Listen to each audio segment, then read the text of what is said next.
For me, it actually felt like one big family and one big set. I mean, it was shot in different locations, but because we got to work with the same cast and it was the same writers and the same, group. I mean, literally the DP had come from Buffy, a lot of the crew.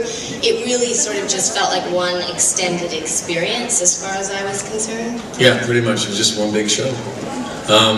For me, it was a real relief because on Buffy, I imperiled the theme on Buffy. On Buffy, vampires are supposed to be very ugly and very quickly dead.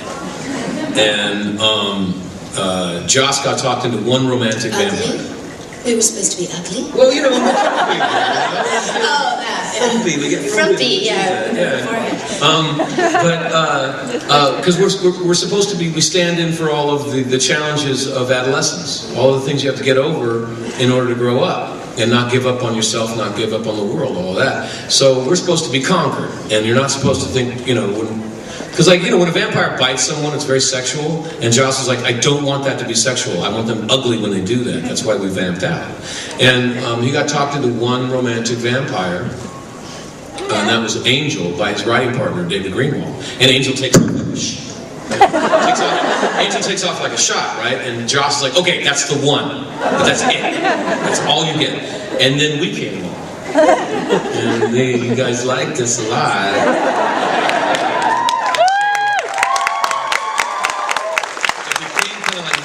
Spike and Drew from ruining our show because everyone is like, wanting them to be sexy and everything, and how do we keep them kind of in a box?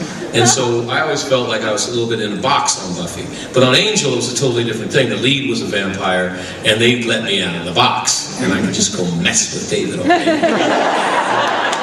Yeah. That's the only difference. Yeah. You little puppet man. You were little puppet man. Oh, that's it. Hello. Oh, they're sexy.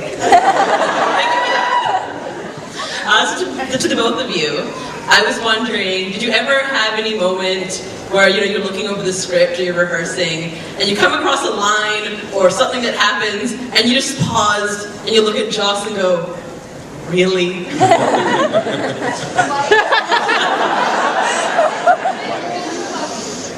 Yeah.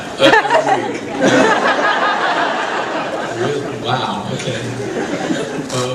Yeah, constantly surprised, the first big one for me was finding out that I was not so cool before I was a vampire. I thought I was like, this guy's so cool before I was a vampire, he's a badass guy too. And it's like, oh really? And it just went on from there, yeah, constantly.